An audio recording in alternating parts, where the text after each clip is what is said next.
Hello, hello, hello. Welcome to Tarot Tuesday at the Purple Door. I'm Gussie. Hello.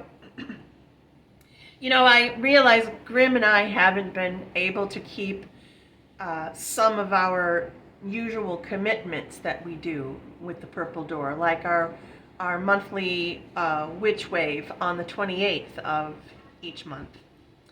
But I thought that maybe I would do this live tonight so that, well, relatively live. I mean, you'll see it as a recording, but I wanted to read each card for you. I know some of you pick all three cards every time. I try to, this is my method and it's what I've been doing for years now.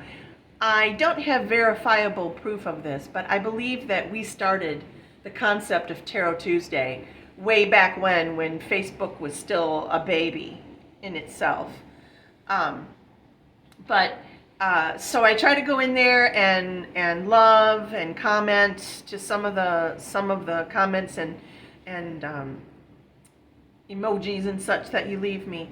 And then when I come here to this space, I'm focused on the three cards that I drew for the group early in the morning and posted online. And some of you choose all three cards, some of you choose one or the other.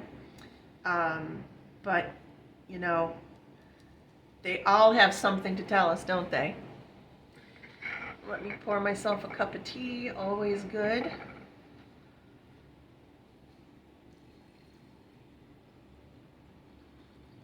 Tea is my thing.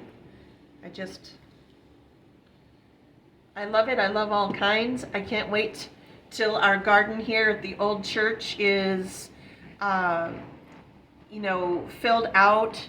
We have plans for a tea garden and harvesting our own blends again, which we haven't done in quite a while. So we're really excited about that. Oh, nice. But one of my favorite teas, though, if you know me, is just plain old rose red. I like it better than Lipton. And it's one of those things that Grandma used to keep around,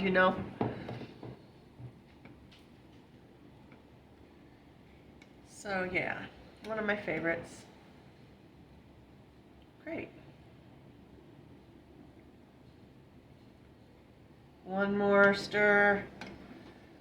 Widdershins. One more stir. Dielsel. All right. Let's take a look at these cards. It's funny. I hope you're paying attention because I'm actually not going to start with this card. I'm going to start with card number 2. So, card number 2, folks, or for those of you that picked the whole deck or 2 of the cards, and this was one of them, let's take a look. All right. The 3 of Swords. I love that card. You might notice I'm using my old Tarot Apocalyptica deck. I haven't used this one for quite some time because the cards began to... I've done so many readings, they're bent in the middle, and I really can't shuffle them well in either direction. So they've been gently retired, but also I thought for some special occasions I'm going to bring them out, and this felt like a special enough occasion. For those of you that follow the 9/9 portal event and were observing that yesterday, it is a time to bring those last shadows into light. It is time to focus on what your intention is. And that's what this card is all about. The 3 of Swords in the reverse position is about focusing on what the outcome is. How to make a rose bloom in the winter. Just because other winters have left you feeling isolated and sad, I guess. I know some of us suffer from seasonal affect disorder, especially if you live in the northern climates where we don't have as many sunny days and lots of cold. But keep your focus. Don't allow yourself to get drawn down into the darkness that you've sometimes felt. So keep your focus as we go into this next chapter of your story. This is an exciting time. Stay focused.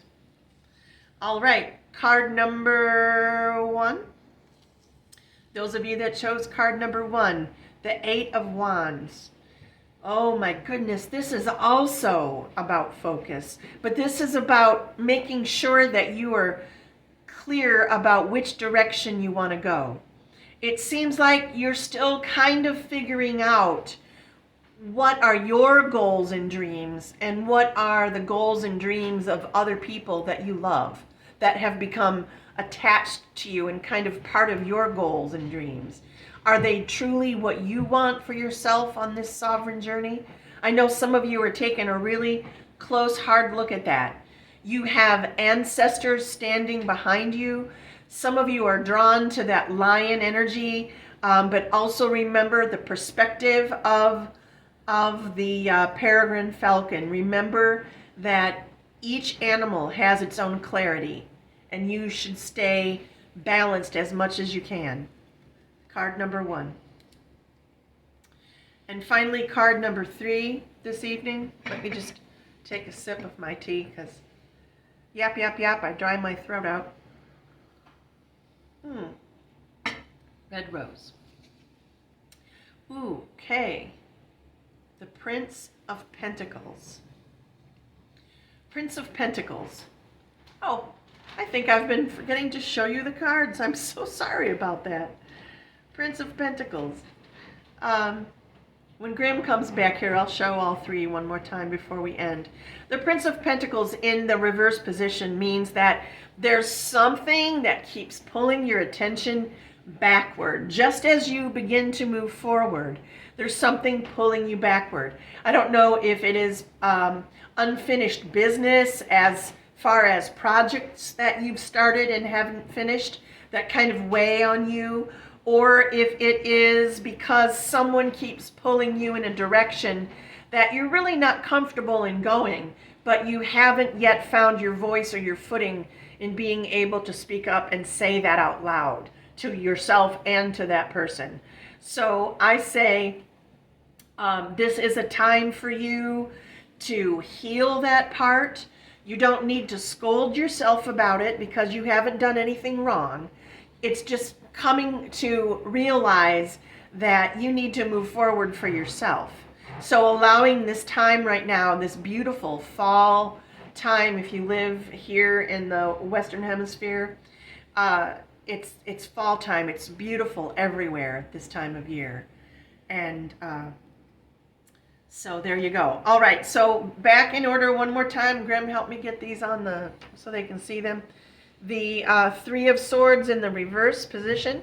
That was the first card I pulled, but this was card number 2. Second one, 8 of Wands. This is card number 1, but the second card I read. Yes, I'm keeping you on your toes. And finally, card number 3 in the reverse position, the Prince of Pentacles. There you have it. All right, folks, thanks for joining me and Grim tonight. Tarot Tuesday is always fun. I'm glad to be back. As always, if you want a reading, reach out, please. And thanks for joining us at the Purple Door Divination Guild. See you later. Stay magical.